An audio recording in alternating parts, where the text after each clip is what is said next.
Mesdames et messieurs, bonsoir et merci d'être au rendez-vous de cette session d'information sur Canal 3 Bénin.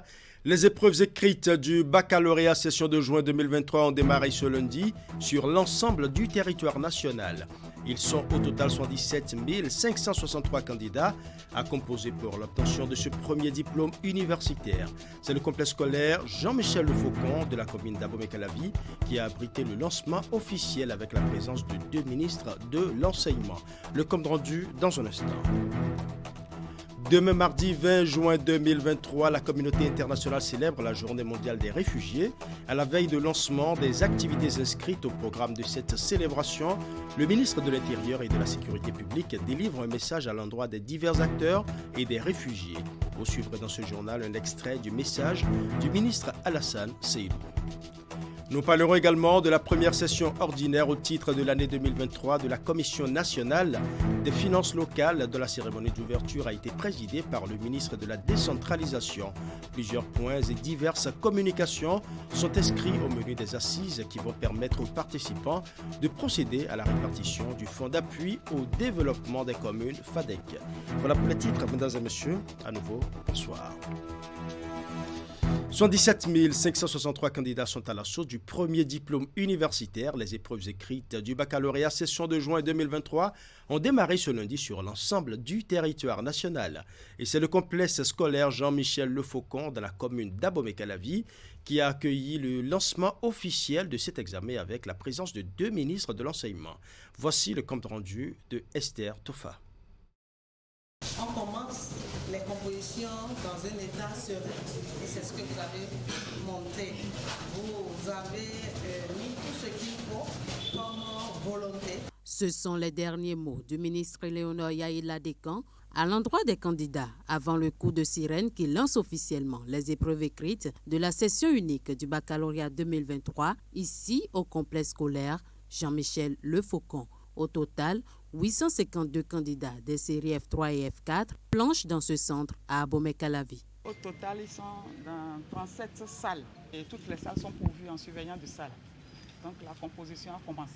Il y a Madame la ministre qui est venue avec toute sa délégation. Il y a le rectorat, il y a le ministre, oui, l'équipe est au complet. C'est accompagné de son collègue de l'enseignement secondaire que le ministre Yaïla Descamps a sacrifié à cette tradition. Les deux collègues se réjouissent de l'organisation de l'examen du bac qui réunit cette année plus de 77 000 candidats au plan national. Tout le monde autour de nous pour lancer officiellement cette édition 2023 du baccalauréat montre qu'il y a des choses importantes qui se font dans ce pays. Ça dépasse nos frontières et tout le monde veut s'assurer de ce qu'il n'y a pas de détails qui pourraient échapper aux uns et aux autres. Nous avons effectivement constaté qu'il y a une augmentation sensible de l'effectif des filles candidates. Nous avons également constaté qu'au niveau des séries techniques, il y a également une relative augmentation. Ces deux indicateurs qui sont très parlants. D'abord, vous savez, toutes les mesures que le gouvernement a prises pour encourager non seulement l'éducation des filles, mais surtout le maintien. La commune d'Abomey-Calavi, ayant accueilli ce lancement, était pour la circonstance représentée par son maire et le député de la 9e législature, Brice Fagbemi. Cette bonne organisation que nous constatons ce matin est la conséquence de l'efficacité et du dynamisme d'une équipe soudée qui a à sa tête le DOB qui a su organiser demain de mettre cet examen sur le plan national. Je suis tellement content, très fier d'être béninois ce matin, précisément de venir de la commune d'Abomey-Calavi qui fait partie de la 6e circonscription. Puisque c'est de ça il s'agit, on est venu lancer officiellement le baccalauréat à Calavi.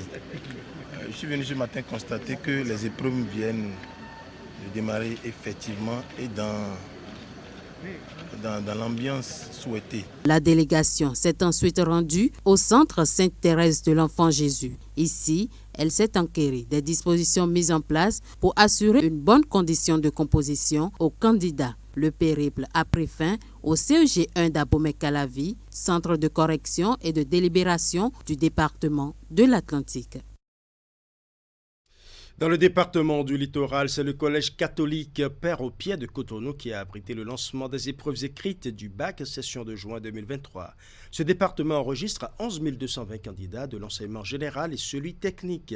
16 centres de composition sont mis à contribution, y compris celui de Segbeya qui accueille les candidats à besoins spécifiques. Nous allons suivre.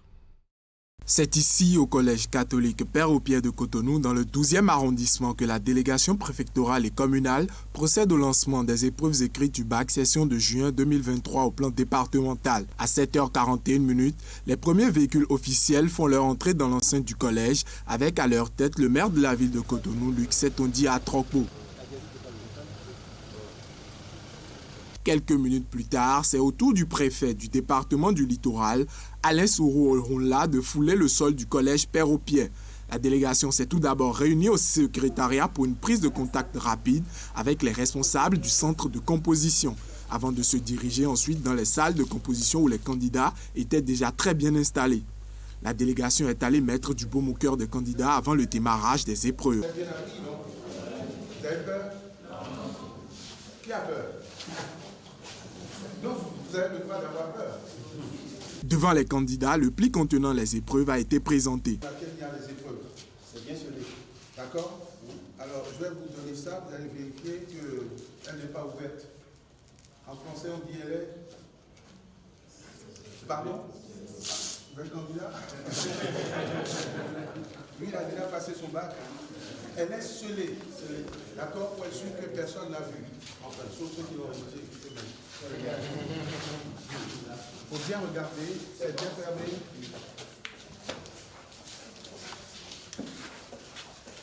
C'est bon? Allez. À 8h très précises, la sirène retentit marquant le lancement officiel des épreuves.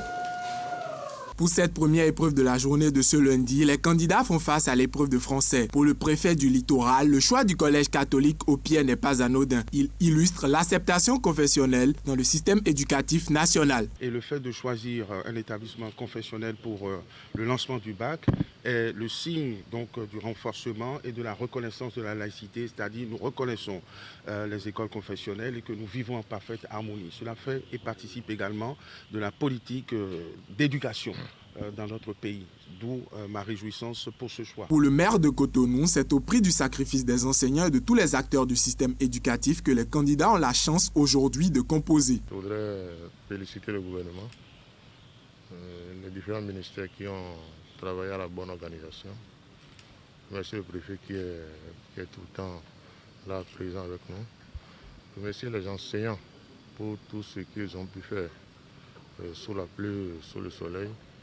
Les parents d'élèves, on les remercie et nous souhaitons très bonne chance aux enfants. Pour sa part, Sénan-Flore Godjo, directrice départementale de l'enseignement secondaire et de la formation technique, toutes les dispositions ont été prises dans tous les centres de composition retenus. Dans le littoral, nous avons au total 11 220 candidats.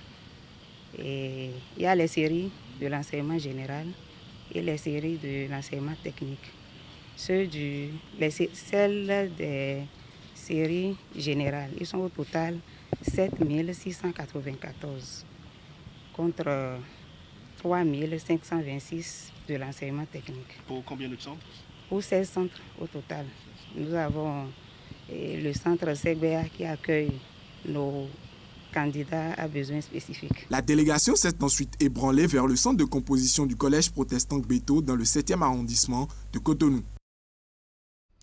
Dans le département du Mono, 8 centres de composition accueillent les 3 564 candidats inscrits pour cet examen du baccalauréat dans sa session de juin 2023. Des candidats qui composent dans un climat de sérénité. Les épreuves, elles, ont été officiellement lancées au collège catholique de Lokossa en présence du préfet du département. Pour la circonstance, Bienvenue Milorin a été assisté d'autres autorités de la région. Voici les détails avec Narcisse Alossé. Le collège catholique de Lokossa, un peu avant 8h, ce lundi 19 juin 2023. La file de véhicules composant la délégation préfectorale s'est immobilisée sur la grande cour de ce centre de composition pour le baccalauréat dans sa session de juin 2023. Nous sommes venus vous donner tout notre soutien pour que, une fois cette phase terminée, on puisse se revoir avec sourire. D'accord? Merci. Vérifiez à nouveau. C'est bon? Conseils pratiques et formalités d'usage pour le rituel consacré. Derrière, la sirène retentit pour le top départ.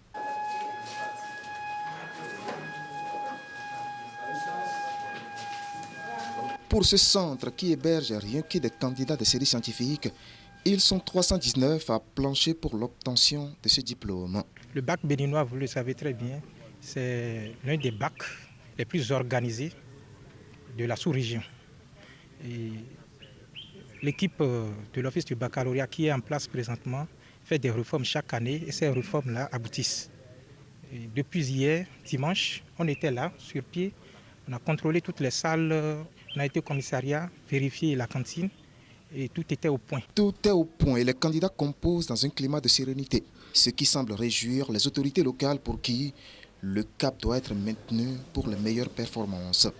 Réussir en masse dans un pourcentage élevé, c'est de faire du bien pour la commune de Lokossa, c'est révéler la commune de Lokossa comme depuis un certain temps cela se fait. C'est toujours intéressant pour nous de pouvoir impacter ce secteur-là qui est la base du développement. C'est vraiment important que les enfants puissent être instruits et leur meilleure performance révèle pour nous un gage d'avenir souriant. Et c'est pour ça que nous investissons en fait pour l'accompagnement que nous faisons déjà. Accompagnement visible sur le terrain avec un travail fait en amont pour mettre les apprenants dans les meilleures conditions avant les épreuves de cet examen. On est passé dans les établissements pour parler à nos candidats. On en est à plus de 40 établissements pour dire aux candidats comment se comporter au moment des préparatifs et ainsi de suite. Nous avions également fait des déplacements dans les établissements pour vérifier l'effectivité des cours de renforcement des TD qui sont organisés pour que ces candidats vraiment puissent donner le meilleur d'eux-mêmes. Pour un département qui a souvent donné les premiers du Bénin au baccalauréat, aucun des acteurs du système ne semble prêt à abandonner le flambeau de l'excellence. D'ailleurs, le choix du Collège catholique de Lokossa pour la cérémonie de lancement officiel des épreuves à l'échelle départementale a été fait à dessein. Vous savez, le Collège catholique de Lokossa a cette particularité de nous fournir les meilleurs, bien entendu dans le département, mais également au plan national. Et pour nous, c'est une forme de reconnaissance et d'encouragement aux autorités de cet établissement pour leur demander de faire davantage pour que le pari soit gagné à chaque examen de baccalauréat, mais également aux autres examens qui passent avant le baccalauréat. Au total, 3564 candidats, dont 1428 filles, planchent dans le département du Mono pour l'obtention de ce parchemin qui ouvre à tout apprenant les portes des études universitaires. Ils sont répartis dans 8 centres de composition. Autre volet de l'actualité nationale, nous parlerons de la première session ordinaire au titre de l'année 2023 de la Commission nationale des finances locales, dont la cérémonie d'ouverture a été présidée par le ministre de la Décentralisation. Plusieurs points sont inscrits au menu des assises. Ils seront accompagnés des diverses communications qui vont permettre aux participants de procéder à la répartition du Fonds d'appui au développement des communes FADEC. Reportage. La première au titre de cette année 2023, la session est à caractère ordinaire. Elle est organisée par la Commission nationale des finances locales CONAFIL. Ces assises viennent en réponse à l'une des prescriptions du manuel de procédure du Fonds d'appui au développement des communes FADEC relative à la répartition en toute transparence des dotations de l'État aux communes. Loin de prétendre prêter ma voix à mes collègues maires du Bénin, qui sont d'ailleurs dignement représentés au sein de la commission, je voudrais émettre le vœu qu'à l'issue des travaux des présentes assises et comme à l'accoutumée, les décisions les plus judicieuses destinées à impacter davantage le quotidien de nos concitoyens soient prises. J'espère que la présente session permettra aux autorités communales, ici massivement représentées, d'avoir une dotation qui puisse leur permettre de se mettre à la hauteur de leur ambition pour le développement de leur commune. Au nombre des points inscrits à l'ordre du jour figure la présentation des diligences faites à propos des guichets spécifiques du FADEC, cadre par excellence pour débattre des problématiques majeures portant sur les finances locales. Ce rendez-vous d'Abomey va aussi permettre aux participants de faire la répartition des ressources FADEC non affectées, fonctionnement eau et électricité des écoles maternelles et primaires publiques, c'est l'investissement et appui au fonctionnement courant des communes. Au total, 84,9 milliards seront répartis sur la base des mêmes critères que ceux des années précédentes. Dans les détails, 19 milliards seront consacrés aux charges de fonctionnement, dont 700 millions pour le paiement des factures d'électricité et d'eau des écoles maternelles et primaires et 3,3 milliards pour l'appui au fonctionnement courant des communes. 10 milliards pour le FADEC asphaltage, 13,7 milliards pour le FADEC non affecté investissement, 4,9 milliards pour le FADEC Covid-19, 2,9 milliards pour le nouveau guichet Sahel, 16 milliards pour le guichet COSO, entendez cohésion sociale, 18 milliards pour le guichet BRICS, et enfin 370 millions pour le guichet alphabétisation. En guise de rappel, pour le cas spécifique des dotations du FADEC non affecté, il sera rigoureusement tenu compte des éléments objectifs et propres à chaque commune, à savoir la population, la superficie, l'indice de pauvreté non monétaire et les notes de performance obtenues par chacune des 77 communes à l'issue des différents audits. Il faut souligner que la performance des communes étant l'un des principes centraux de l'opérationnalisation du FADEC, le manuel de procédure pourrait finir par être révisé, ceci pour donner un cachet spécial à l'effort de mobilisation des ressources propres des communes dans le cadre de la mise à jour des critères de pondération. 3 jours de formation pour les femmes agents des systèmes financiers décentralisés sur le leadership féminin. C'est une initiative de l'Association professionnelle des systèmes financiers décentralisés qui s'inscrit dans la mise en œuvre du programme global de promotion du financement agricole Profina de la GIZ. C'est une formation meublée de plusieurs communications et qui a permis d'outiller davantage les participantes pour promouvoir en leur sein le leadership. Les 3 jours de formation sont sanctionnés par une remise d'attestation. Suivant.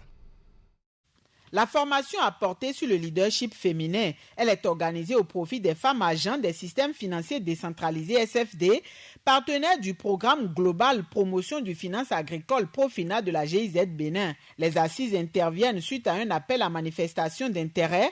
Les participantes sont celles ayant un potentiel pour occuper des responsabilités plus accrues dans leur institution de provenance. La formation a eu pour finalité de vous inspirer à sortir des stéréotypes et préjugés, à développer les capacités et surtout la confiance en soi et à vous rendre disponible, non seulement pour vos institutions, mais également pour vos propres familles, donc sur le plan personnel. Ça parle des thématiques pratiques, des choses que nous vivons tous les jours et ça rehausse le niveau de la femme, d'avoir confiance en elle-même. Et beaucoup de femmes ont compris dans cette formation qu'il faut se battre pour pouvoir prendre en charge sa destinée. Pendant 3 jours, plusieurs communications ont été présentées par des experts commis à la tâche.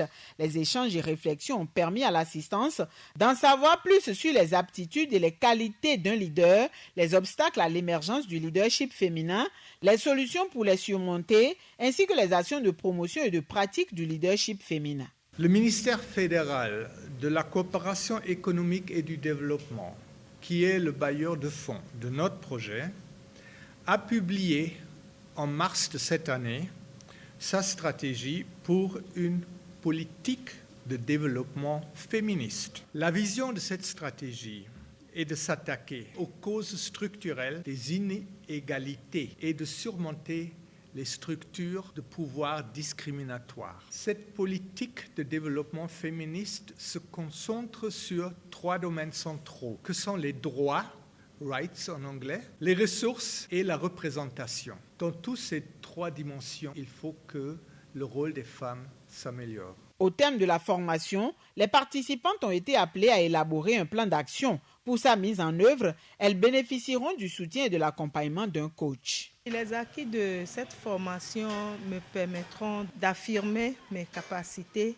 de prendre plus de responsabilités, d'être engagée et d'être crédible. J'ai pu acquérir des notions sur ce que c'est qu'un leader Une leader en tant que femme, comment développer la confiance en soi? Comment aboutir à atteindre ses objectifs? Comment avoir une vision? Comment faire partager cette vision? Comment conduire une réunion? Et comment faire passer ses idées au sein devant tous. Démarré le mercredi 14, l'atelier a pris fin ce vendredi 16 juin avec la remise d'attestations aux participantes.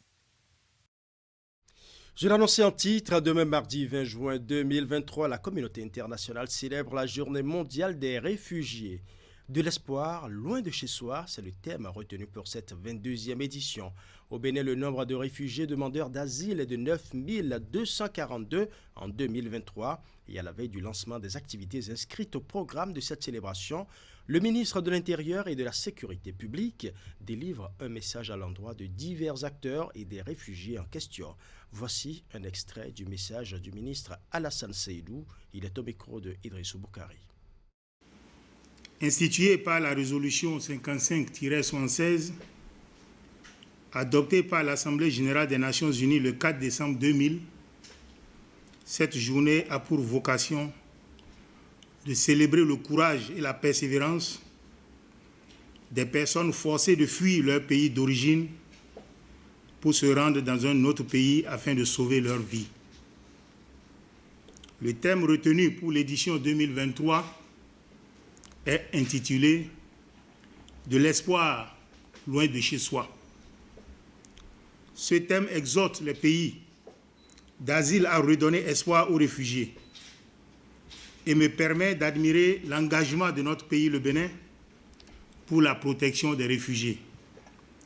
Dans cette perspective et au cours de l'année 2022, le président de la République a posé un acte fort et empreint d'espoir pour les réfugiés dans notre pays. Il s'agit de la promulgation par lui, le 20 décembre 2022, de la loi 2022-31 portant statut des réfugiés et apatrides au Bénin. Cette loi assure désormais une entière protection du réfugié et de l'apatride vivant sur le sol du Bénin, et l'entrée en vigueur de ces tests classe notre pays parmi les 2 premiers de la communauté économique des États de l'Afrique de l'Ouest à avoir légiféré à la fois sur la protection des réfugiés et des apatrides. Je saisis cette opportunité pour remercier particulièrement les honorables députés de la 8e législature qui n'ont ménagé aucun effort pour examiner et voter la dite loi. C'est aussi l'occasion pour moi de remercier le Haut Commissariat des Nations Unies pour les réfugiés qui a accompagné de façon significative le gouvernement dans le processus d'élaboration et d'adoption de ce texte de loi.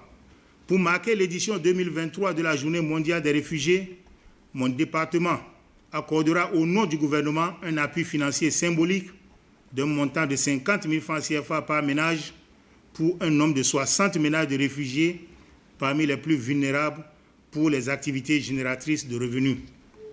Quant à vous, chers réfugiés, face à la kyrielle de droits dont le Bénin vous garantit la jouissance, il me plaît de vous rappeler que vous avez aussi des devoirs. Le premier de vos devoirs est de respecter les tests en vigueur au Bénin. Les services compétents du ministère de l'Intérieur et de la Sécurité publique sont instruits pour vous accompagner au moyen de la sensibilisation sur l'ensemble de vos droits et devoirs. Une œuvre sociale et solidaire pour refermer ce journal, la fêtière des caisses locales de Crédit Agricole Mutuel FCCAP Bénin vient de doter le collège d'enseignement général de Goro d'un module de 3 salles de classe. Cette activité à caractère social et communautaire s'inscrit dans la dynamique de la structure de participer activement au développement socio-économique du pays. La remise officielle de l'infrastructure s'est déroulée en présence des acteurs du système éducatif et bien d'autres personnalités de la localité bénéficiaires de l'infrastructure. Imet Elena Mousso nous en dit plus.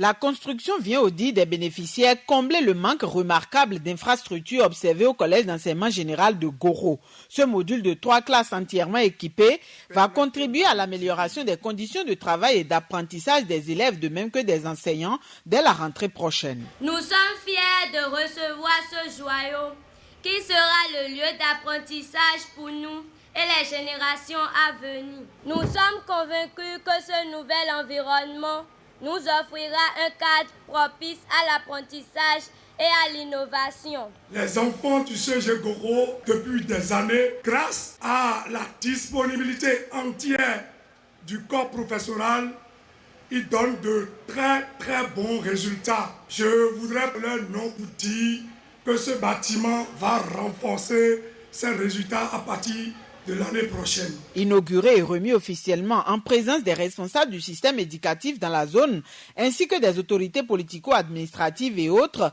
l'infrastructure est un don de la fêtière des caisses d'épargne et de crédit agricole mutuelle du Bénin, FESECAM Bénin.